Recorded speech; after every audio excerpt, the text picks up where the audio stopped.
नमस्ते बच्चों। मैं डॉक्टर संगीता शर्मा और एक नए पाठ के साथ जो है आपकी पाठ्य पुस्तक वसंत पाठ 7 साथी हाथ बढ़ाना, जिसके कवि हैं साहिर लुधियानवी। बच्चों, ये पाठ हमें मिलजुल कर कार्य करने की प्रेरणा देता है। आप जानते हैं ना कि यदि हम कार्य को मिलजुल कर करें तो कैसे हो जाता है, बड़ी ही सरलता के साथ हो जाता है ना। और उसमें ज्यादा थकावट भी नहीं होती। तो साहिर लुधियानवी हमें यही प्रेरणा देते हैं।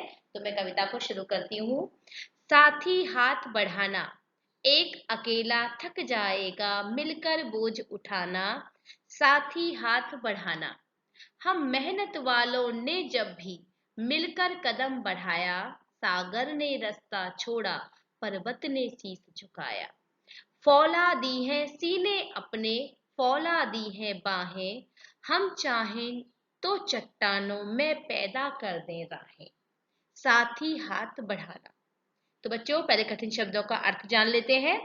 साथी का अर्थ होता है साथ देने वाला यानी दोस्त। हाथ बढ़ाना यानी मदद करना। बोझ यानी भारी वस्तु। मेहनत वाले यानी परिश्रमी मेहनती। कदम बढ़ाना यानी आगे चलना। पर्वत यानी पर्वत। शीश सिर या माथा। फौलादी यानी लोहे की तरह मजबूत।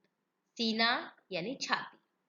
चट्टान का अर्थ होता है बच्चों कड़े पत्थर।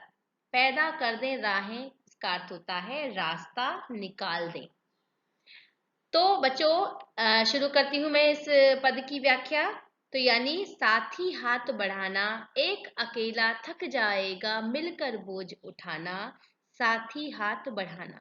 तो बच्चों, कवि यहाँ कहना चाहते हैं कि अकेला व्यक्ति काम करते हुए थक सकता है ना, लेकिन यदि हम उसका साथ दें यानी सब मिलजुल करके करें तो उसकी सहायता और यानी उसकी सहायता करें तो उसके काम का बोझ बहुत कम हो जाएगा। दूसरा है, हम मेहनत वालों ने जब भी मिलकर कदम बढ़ाया। सागर ने रास्ता छोड़ा, पर्वत ने शीश झुकाया।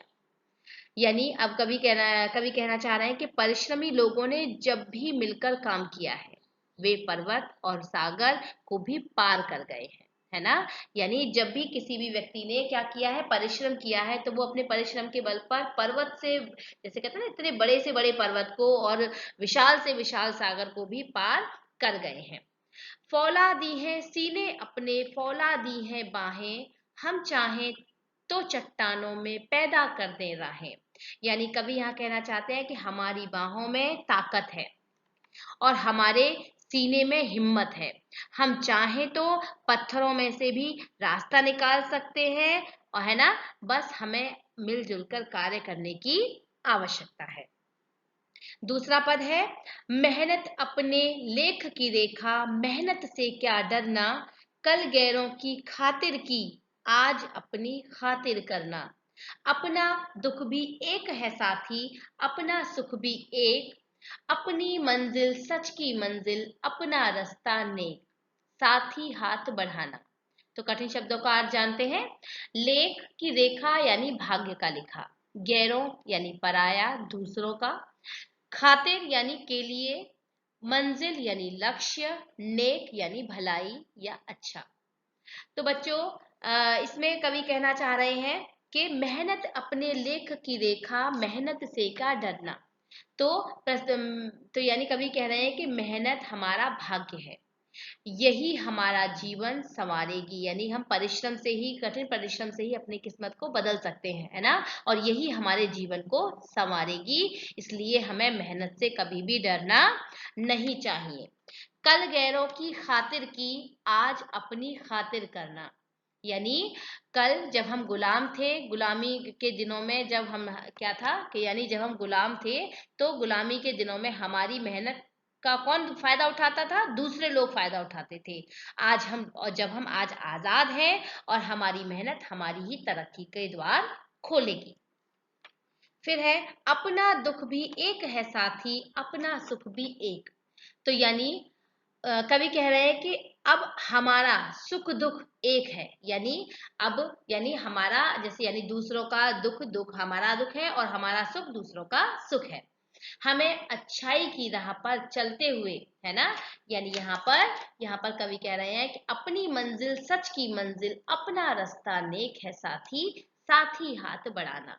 तो यानी यहाँ पर कवि कह रहे हैं कि यानी हमें अच्छाई की राह पर चलते हुए सत्य की मंजिल तक पहुंचना है। इसके लिए हमें साथ मिलकर ही काम करना होगा, तभी हम आगे अपनी मंजिल को पा सकेंगे। तीसरा पद है, एक से एक मिले तो कतरा बन जाता है दरिया, एक से एक मिले तो जर्रा बन जाता है सहरा, एक से एक मिले तो राई बन सकती है पर्वत, एक से एक मिले तो इंसान बस में कर ले किस्मत, साथी हाथ बढ़ाना।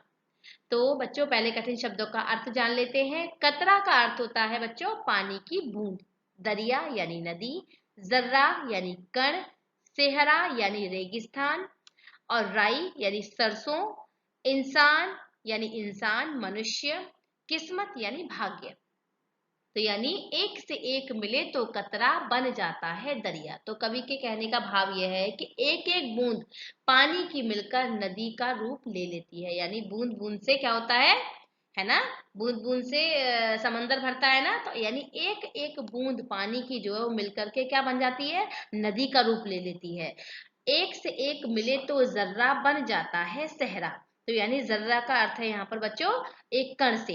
तो यानी कवि कहना चाहते हैं कि रेत की एक एक कण यदि मिल जाए तो क्या बन जाता है, रेगिस्तान बन जाता है। आप रेगिस्तान कभी गए हो तो वहां क्या है, रेत ही रेत है। तो वो एक एक कण अगर मिलता है तभी तो वो रेगिस्तान बन जाता है। फिर है, एक से एक मिले तो राई बन सकती है पर्वत। फिर कवि कहते हैं कि राई के समान छोटे छोटे दाने, राई देखिए बच्चों जिससे हमें सरसों का तेल मिलता है ना, वो एक छोटी सी राई उसे कहते हैं राई। तो छोटे छोटे दाने मिलकर विशाल पर्वत बन जाते हैं। आगे है, एक से एक मिले तो इंसान बस में कर ले किस्मत। यानी ऐसे ही यदि एक एक इंसान मिल जाए तो वो क्या कर लेंगे, अपनी किस्मत को अपने हाथों से वो है ना लिख लेंगे और अपनी किस्मत को अपने हाथ मतलब यानी उस पर अपना अधिकार जमा लेंगे, है ना। फिर आगे है, एक से एक मिले तो इंसान बस में कर ले किस्मत, साथ ही हाथ बढ़ाना। तो यानी बस क्या है कि यदि इंसान यानी मेहनत करे तो वो अपनी किस्मत का रचयिता खुद होता है ना। बस इसके लिए केवल हमें क्या करना है, साथ मिलकर के काम करने की जरूरत है। तो बच्चों मुझे विश्वास है कि आपको ये कविता समझ में आई होगी। इसी के साथ मैं विराम चाहती हूँ और मेरे चैनल को सब्सक्राइब करना आप नहीं भूलेंगे। धन्यवाद।